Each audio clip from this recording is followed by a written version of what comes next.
Hello दोस्तों, नमस्कार। स्वागत है आप सभी का एजुकेशन मंत्रा में। दोस्तों, आज की जो भी शिक्षा जगत की खबरें हैं उनको हम इस वीडियो सेशन में डिस्कस करने वाले हैं। बहुत सारी इंपॉर्टेंट अपडेट हैं, वन बाय वन सब पर डिस्कशन होगा। जिसमें कि सबसे पहले हम प्राथमिक शिक्षक भर्ती क्यों ज़रूरी है इस पर चर्चा करेंगे। टीजीटी छात्रों के लिए भी एक खुशखबरी है। बीएड काउंसलिंग डीएलएड परीक्षा तिथियां घोषित हैं। कनिष्ठ सहायक का साक्षात्कार होना है और नवंबर तक कई सारे मोबाइल फ़ोनों में व्हाट्सएप बंद हो जाएगा। चयन बोर्ड ने एक अहम बदलाव किया है। क्या कुछ है, सारी अपडेट को डिस्कस करेंगे। तो चलिए दोस्तों, बिना किसी देरी के वीडियो सेशन को स्टार्ट करते हैं।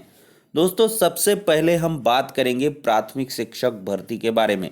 दोस्तों, अगर देखा जाए तो बेसिक शिक्षा मंत्री जी ने कई दफ़ा ये कहा है कि हम आदर्श शिक्षक अनुपात को मेंटेन कर लिए हैं।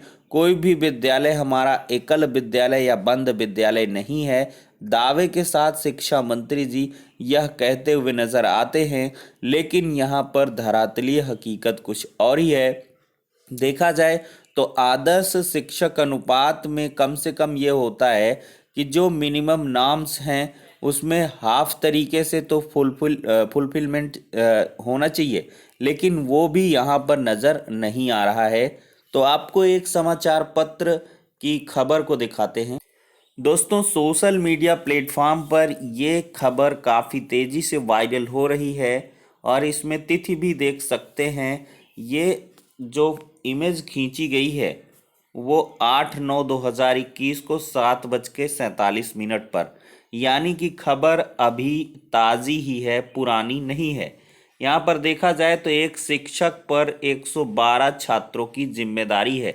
इटावा सिद्धार्थ नगर का यह हाल है। खुनियाव बीआरसी प्रांगण में स्थित पूर्व माध्यमिक विद्यालय शिक्षकों की कमी से जूझ रहा है। इकलौते शिक्षक पर 112 छात्रों की जिम्मेदारी है। अभिलेखों को पूर्ण करना, विभागीय बैठकों में शामिल होने के साथ बच्चों की 3-3 कक्षाएं कैसे संचालित हो रही होंगी, इसका सहजतापूर्वक अंदाजा लगाया जा सकता है। ब्लॉक मुख्यालय का ये विद्यालय बहुत पुराना है, फिर भी यहाँ सुविधाओं के प्रति जिम्मेदार बेपरवाह है। विद्यालय का दुर्भाग्य ऐसा है कि 1.5 दशक से अधिक समय से एकल अध्यापक के सहारे चल रहा है। वर्ष 2004 से पहले यहाँ 2 शिक्षक थे, जिसमें प्रधान अध्यापक ऋतुराज त्रिपाठी, सहायक अध्यापक सत्यनारायण चौधरी थे। इसी वर्ष सत्यनारायण का स्थानांतरण हो गया और विद्यालय एक शिक्षक के भरोसे हो गया। वर्ष 2006 में ऋतुराज सेवानिवृत्त हुए तो फिर कार्यभार राजकिशोर चौधरी ने संभाला। इनका भी 2007 में तबादला हो गया। जो प्रभारी प्रधान अध्यापक के रूप में राम अछैबर ने 2008 तक जिम्मेदारी संभाली। फिर प्रभारी हेडमास्टर के रूप में बुद्धिराम यादव की तैनाती हुई, जो वर्तमान में भी यहाँ की व्यवस्था देख रहे हैं। सारे विभागीय कार्यों के अलावा कक्षा 6 से 8 तक के बच्चों को पढ़ाने की जिम्मेदारी इन्हीं के ऊपर है। तो दोस्तों, देख सकते हैं ये हाल है पूर्व माध्यमिक विद्यालय का, यानी कि 6 to 8 का। लेकिन आप जब कहते हैं कि आदर्श छात्र शिक्षक अनुपात है और यहाँ पर बीईओ साहब का कहना है कि जो रोक है वो प्रधानाध्यापक पद पर लगी हुई है, इस वजह से यहाँ पर जो शिक्षक है नहीं मिल पा रहे हैं। इधर देखा जाए तो कंपोजिट विद्यालय करके भी यहाँ पर जो पोस्टें हैं वो काफ़ी ज़्यादा ख़त्म कर हो गई। भाई, अचानक से ख़त्म हो ही जाएंगी। लगभग शायद 50 से 58 हज़ार विद्यालयों को कंपोजिट किया गया है। तो वहाँ प्रधानाध्यापक एक ही रहेगा, मतलब जो मतलब जूनियर का था वही इनको कार्य कर रहा है, प्राइमरी और जूनियर में। तो ऐसे में एक प्रधानाध्यापक तो गया, मतलब प्राथमिक विद्यालय का, तो एक पद कम हो गया। और फिर इसी प्रकार से ये कहा जाता है कि भाई छात्र शिक्षक अनुपात मेंटेन्ड है। कायदे से देखा जाए तो प्राथमिक विद्यालय और पूर्व माध्यमिक विद्यालय दोनों के अलग अलग प्रधानाध्यापक के पोस्ट होने चाहिए और इनके प्रमोशन को किया जाना चाहिए। बहुत दिनों से प्रमोशन ही नहीं हुआ है, तो ऐसे में प्रमोशन नहीं होगा तो फिर वही सहायक अध्यापक बने रहेंगे और फिर नई भर्तियों की गुंजाइश कम होती रहेगी। तो ये तमाम प्रकार की चीज़ें हैं दोस्तों।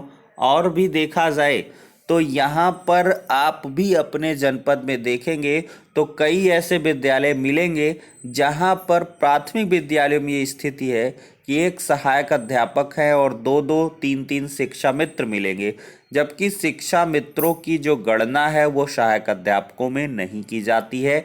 आपको कई सारे विभागीय लेटर के माध्यम से भी ये देखने के लिए मिला होगा। और भाई क्यों की जाएगी? चूंकि 1 to 5 के जो नॉर्म्स कंडीशंस हैं उनको शिक्षा मित्र एक्वायर नहीं करते। तो ऐसे में देखा जाए तो 1 to 5 के जो विद्यालय एक शिक्षक के भरोसे हैं, तो कहीं ना कहीं वहाँ पर शिक्षा मित्रों को काउंट नहीं किया जाएगा, तो एकल विद्यालय ही वो माना जाएगा।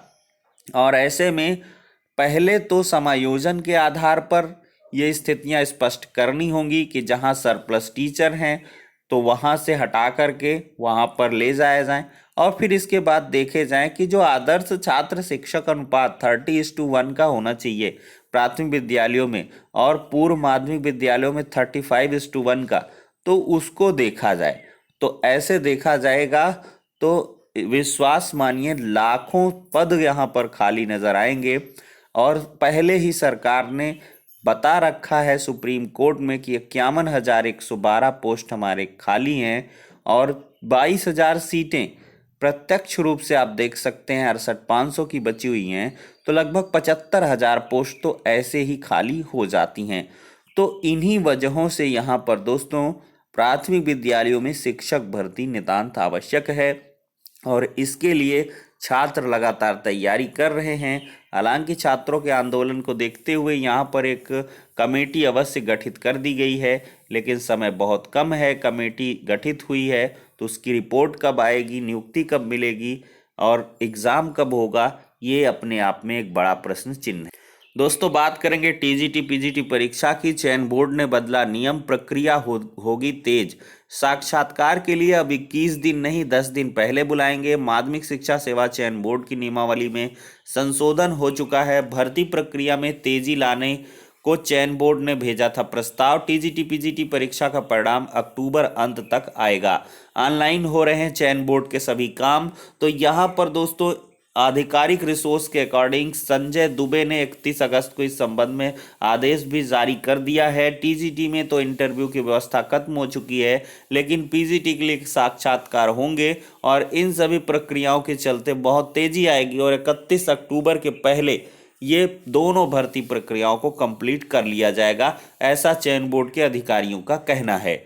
अब दोस्तों यहाँ पर भी देख सकते हैं बीएड टेट अभ्यर्थियों ने धरना देकर मांगी नियुक्ति। यह मामला है 2011 72,825 भर्ती का और यहाँ पर धरने की अगुवाई कर रहे सुनील कुमार यादव ने बताया कि बीएड टेट 2011 के अभ्यर्थी बीते 10 साल से सरकारी और कोर्ट प्रक्रिया की वजह से सभी मानकों को पूरा करने के बावजूद अब तक नियुक्ति से वंचित हैं। बीटीसी डीएलएड की परीक्षा 12 सितंबर से होंगी। 12 सितंबर से 17 सितंबर के बीच संपन्न होगी। जो प्रशिक्षण के अनुत्तीर्ण व छूटे अभ्यर्थी हैं और 9 सितंबर से ये प्रवेश पत्र को अपने डाउनलोड कर सकते हैं। यहाँ पर दोस्तों ऑफिशियल तरीके से इंफॉर्मेशन निकल के आई है। 1,000 रुपये तक बढ़ेगा शिक्षा मित्रों का मानदेय। अनुदेशकों और जो रसोइयाँ हैं उनको भी मिलेगा लाभ। सीएम योगी करेंगे जल्द इसका ऐलान।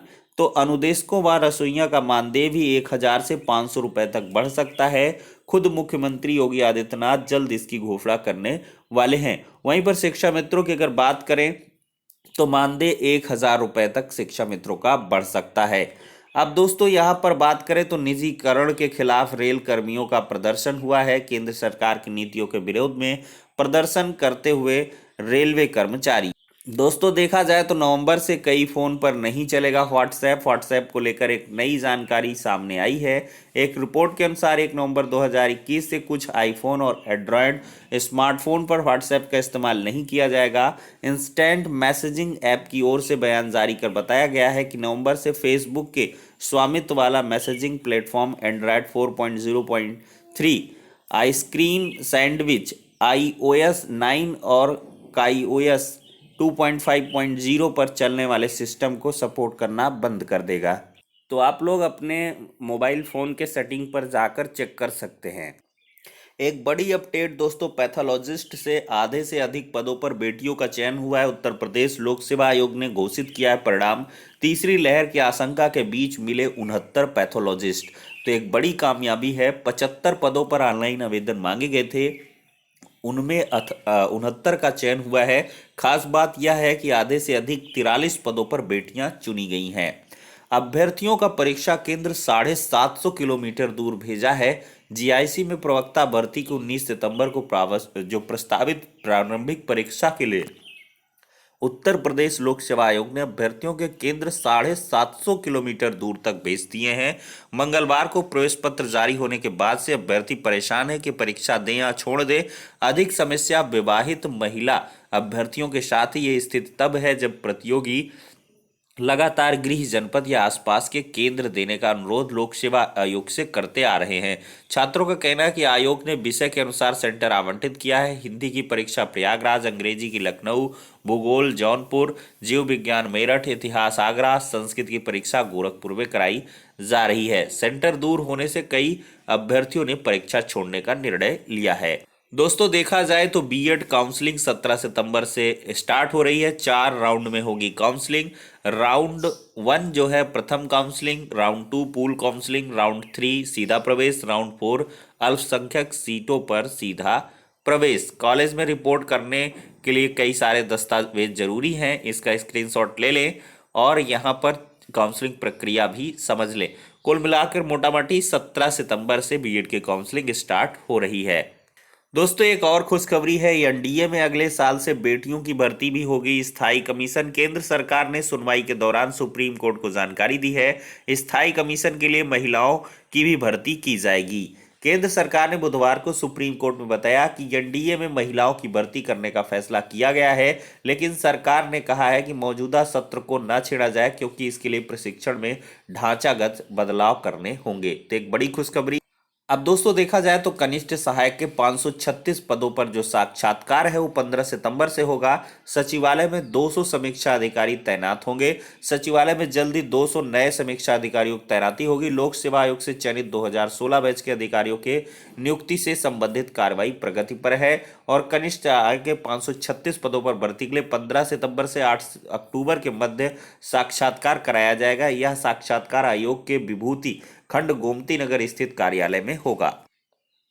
तो दोस्तों इस प्रकार से हमने फटाफट सारी अपडेट को डिस्कस कर लिया है। इसी प्रकार की अपडेट पाने के लिए चैनल को सब्सक्राइब करें, वीडियो को लाइक एंड शेयर करें। नेक्स्ट वीडियो में मिलते हैं।